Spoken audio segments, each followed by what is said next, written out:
Greetings, everybody. I hope you're understanding the what and the why to this entire process. Before we teach you the final meditation in the final episode, number 12, I wanted to just construct a model of understanding so you have a greater ability to create from the field instead of from matter. And in order for us to do that, I want to talk to you about these two realms that we live in. One is called space-time, and the other one is called time-space. Now, we live in this three-dimensional reality, and this three-dimensional reality is called space-time. In space-time, we have an infinite amount of space. Think of our known universe and beyond. That space in this three-dimensional reality is eternal. And we experience time by moving through space. And as I said in previous episodes, I have one point of awareness. I'm aware that I'm local as a body in an environment and time. My body is occupying space and time. And I'm aware that I'm here. I'm aware that I'm at one point. And if I want to move to another point of awareness, another point of consciousness, say my car or, I don't know, go to work, in order for me to get to that second point of consciousness or awareness, my physical body, local, my material body, has to move through space. And as I move through space, I experience time. So time is a function of moving through space. And of course, if you move faster, it takes a shorter amount of time. If you move slower, it takes more time. And this realm called space-time, everything that occupies space and time has three dimensions. And everything has height and depth and width. And we can experience this three-dimensional reality with our senses. And as I said all along, our senses fool us into the illusion of separation. There's me here and there's you there and there's space and time between us. Everything then in this three-dimensional reality that occupies space, that creates separation, causes us to live in the realm of polarity or duality or separation. So then, as I've been saying, when we create or when we dream, what we're doing is we're interested in creating something in our three-dimensional reality, but if we're matter trying to change matter, we're waiting for the event to occur to take away the lack or the separation of what we don't have. But if you believe that your thoughts and feelings have something to do with your destiny and you're experiencing lack or separation or emptiness, then it's those emotions that are keeping your creations at arm's length. So then, if we are a body local in space and time, living in an environment, we know the environment is made up of bodies, of people, of objects, of things, and places, and we experience time as linear. We know we have a past, and there's the present moment, and we do our best to predict the future. And in this realm of three-dimensional reality, predicting the future, living by the laws of Newtonian physics, classical physics, tells us that we can predict if we know the distance of one place to another and we can determine the speed. We can tell you how much time it's going to get you to one place to another. You can fly from Munich to Los Angeles, and as long as you know certain variables about distance and the speed of the aircraft, you can determine exactly when it's going to land. So then, everything that makes up this material world causes us to be aware that we are a body. So we're somebody. We know certain people. We are someone. We own certain things. We live in something. We have experiences at certain places, somewhere and in some time. And that becomes the identity that's created in this three-dimensional reality. So then, because we have a past, present, and future, and we can remember our past and we can predict our future, time tends to be linear in this three-dimensional reality. So then, to move from the third dimension to the fourth dimension is what you've been doing all along. The moment you cross over into that fourth dimension, Einstein said the fourth dimension is time. And he said E equals mc squared. Anything that's material that moves to the speed of light, travels at the speed of light, will turn into energy. So the ceiling of this three-dimensional reality is the speed of light. So then how do you take your body, or how do you experience this realm called the quantum if the ceiling of this reality is the speed of light? You can't take your body because it would turn into energy. You can't take the people in your life. You can't take your cell phone. You can't take places you sleep, or the places you live, or the places you have lived, or where you work. And you can't take past and future because that's linear time. And when you've been practicing becoming nobody, no one, no thing, no where, and no time, you are disinvesting all of your attention and all of your energy out of this three-dimensional reality that's based on knowns, and you're putting it on the fourth dimensional reality, the quantum, the unknown. And so then the three-dimensional reality is made of material things, the material world that we define with our senses then. That realm of separation, that realm of duality, causes us to experience things as very, very significant moments in time. When you become nobody, no one, no thing, no where, and no time, you're saying now that you're disinvesting all of your attention and energy out of this three-dimensional reality, and you're taking it from the known into the unknown, and that's the moment you're entering the door to the quantum field. You can't enter the quantum field as a somebody. You can't take anything material with you. The only thing you can pass through that eye of the needle with is your consciousness, your awareness. And if you do that properly, as I said, you take away all the bodies, all the people, all the objects, all the things, all the places. You take away time, you take away the earth and the moons and the planets moons and the sun and the stars, everything material in the universe, you're left with a vacuum. Now, that fifth dimension that we cross through is something that creates an inverse effect. We will move from the realm of space-time to the fourth dimension of no time, that is the eternal present moment, into the realm called time-space. Now, in time-space, the opposite is actually true. This known universe of the three-dimensional reality, that the known being the predictable, all of a sudden we are now moving into the fifth dimension of reality, the unknown, the multiverse. And in this realm, there's nothing material, there's nothing physical. It is the realm of no matter or antimatter. You can't experience this realm with your senses. You experience three-dimensional reality with your senses. The quantum, or the realm of time-space, is the realm of energy, of frequency, of vibration, of information, of thought, of consciousness. There's nothing material there. It's all the wave function of quantum physics. And the wave function is possibility. Now in the quantum, nothing is separate. There is no separation. This is the realm of oneness. This is the realm of wholeness. This is the realm of connection, of unity. There is no separation, so we have to change our thinking, because when we're there, we can't operate as a body. We can't believe that we're separate from this invisible field. So I have labored for years to get people to this point where they can get beyond themselves. And once they enter that door to the quantum field, well, then let's begin to tune in to frequencies that are possibilities. Now, in the realm of this place where all possibilities exist, and there's nothing local in space and time, there's nothing material occupying space and time. In this realm, there is no space. So if there is no space, there is no time. There's no separation between 2 points of consciousness.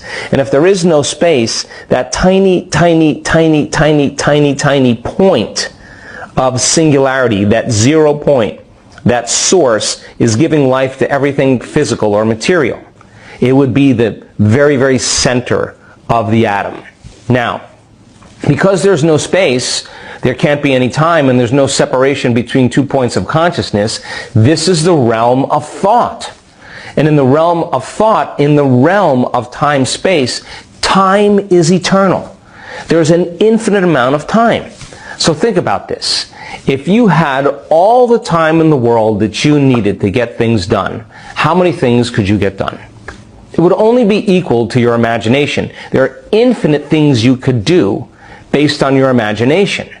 And this is the realm of time-space, where all possibilities exist, but they're not local in space and time. It's the realm of thought. And every thought has a frequency. So then, in this realm called time-space, if you understood the realm of space-time, where there's a past, present, and future, and time is linear, take that linear set of arrows and turn it this way vertically, from horizontal to vertical, and you would see that all possibilities exist in the eternal present moment. And we move through time. We time travel in this realm by changing our frequency or our vibration. In other words, if you were at one point of consciousness in three-dimensional reality and you're going to move to another point of consciousness in three-dimensional reality, if you increase your speed, as I said, it takes a shorter amount of time to get there. If you decrease your speed, it takes you longer to get there. But there's no place to go in this realm. You're in a realm where you're connected to everything. You're the realm of thought. And in the realm of thought, there are infinite possibilities, infinite thoughts. So all we do in the realm called time-space is we don't move anywhere. We're connected to source. The only thing we can do is become aware of a thought or experience a thought, and that thought has a frequency. And if we can experience the feeling of that frequency, that thought of whatever we want, our abundance, our health, our wealth, freedom, they all exist as possibilities. So then as you change your thoughts and you change the frequency of those thoughts, you could move through times and experience dimensions or spaces. You could experience the past, you could experience the present, you could experience the future, all simultaneously by just changing the thought and becoming aware of the frequency. This means then, if you truly entered this realm, this zero-point field, the source, the mind of God, whatever you want to call it, there are all possibilities that exist there. And once you're there, you could change your frequency and tune into the frequency of abundance and feel the feeling of that thought and realize that you're connected to that field and there's no separation.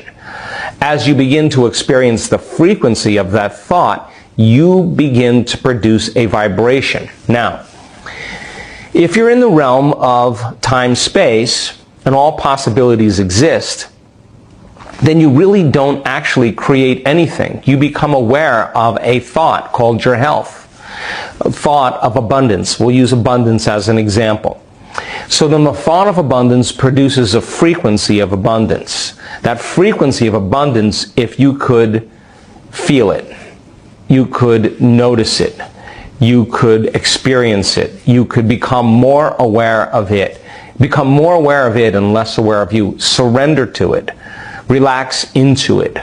Go deeper into the feeling of it.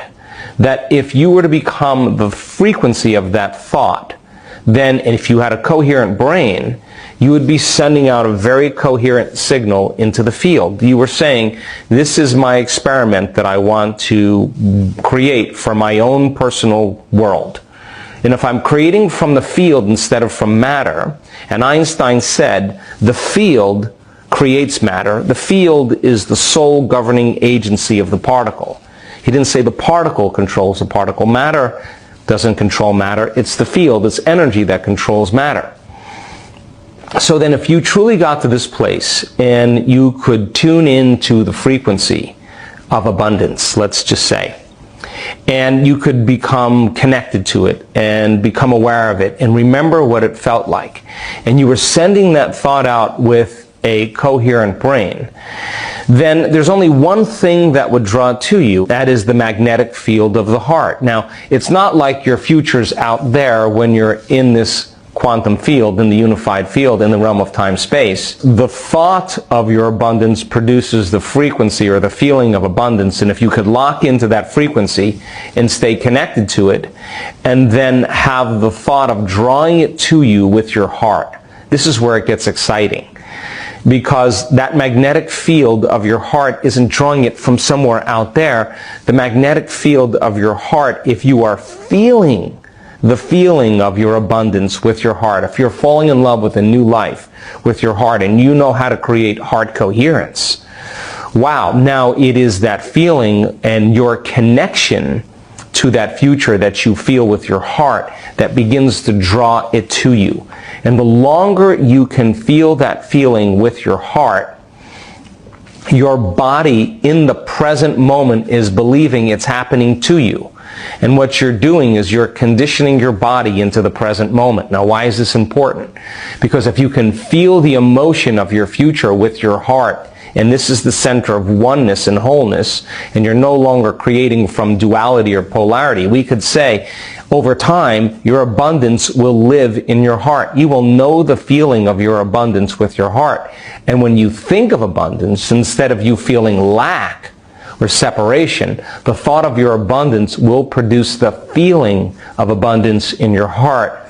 The more you practice this and you're experiencing that future in the present moment, it is the emotion that's causing you to feel connected to it in the present moment. And so then the emotion of your future that you feel with your heart is the exact thing that causes your body to begin to believe it's happening to you now. And it's in the eternal now, the eternal present moment, where you are in the unknown, where all possibilities exist, that cause you to draw that future to you. So when there's a vibrational match, when you're creating from the field instead of from matter, and you're creating from the realm of time-space, when your energy is synchronized with a coherent brain and a coherent heart, now you no longer have to move anywhere to get what you want. If the field controls matter and you're connected to the field, you're connected to source, you're connected to the unified field that governs everything physical. As long as you're creating from the field now, there's no place for you to go. There is no space and no time. So as you change your energy and you connect to it with your heart, you are going to collapse 2 points of consciousness. The point of consciousness of your dream and the point of consciousness called you. And as you draw it to you, to your heart, as you collapse 2 points of consciousness, you are collapsing time and space, which means you are warping space and time. That means the event will be drawn to you. And it will come in a way that you haven't thought of. If you thought of it, you would have done it. That's the known. It comes in a way that you haven't thought of. That's the unknown. And as I said, when it surprises you and catches you off guard, it makes sense then that you're going to begin to realize that on some level you created it. So the job that we have, first of all, is to get to that field. That's what we've been practicing. The practice of becoming nobody, no one, no thing, nowhere, and no time. Disassociating from everything known. Disinvesting all of your attention and energy out of this material world of three-dimensional reality and putting it on the unknown. And doing that properly and existing in that place comfortably without feeling fear or feeling like you need to come back to your body's pain or come back to thinking about someone in your life. That when you can get to that point where there's brain coherence and tune into a frequency in the realm called time-space and learn how to execute with your brain and your heart, and those experiences are drawn to you, you'll begin to believe more that you're the creator of your life and less of the victim of your life. Now there's a caveat here, because you just can't do this practice and then get up from your meditation and start reacting to everyone or everything in your life. The moment you do that, as I've been saying, you just disconnected from the energy of your future and you're back to the same energy of your past, and your life will stay the same. Your job is to practice it enough times that you're able to do it with your eyes open as well as your eyes closed, and to be able to stay in that energy, stay in your heart, keep your brain and heart coherent, independent of the conditions in your environment, independent of your body and independent of time. And if you can, this is when you start to see those synchronicities begin to appear in your life. And if you're tuning into something like abundance, and all of a sudden things start unfolding where you start noticing changes in your outer world, you start seeing these synchronicities, these opportunities as coincidences, I promise you the next time you go to create from the field, you're going to want to do it again and again, and all of a sudden, as it keeps happening, more doors keep opening, and you find yourself entering a whole new reality. So in the final session that we have, in episode 12, we're going to put this all together and teach you the meditation, so now you can begin to use brain and heart coherence, the formula, to begin to produce measurable changes in your life. I'll see you then.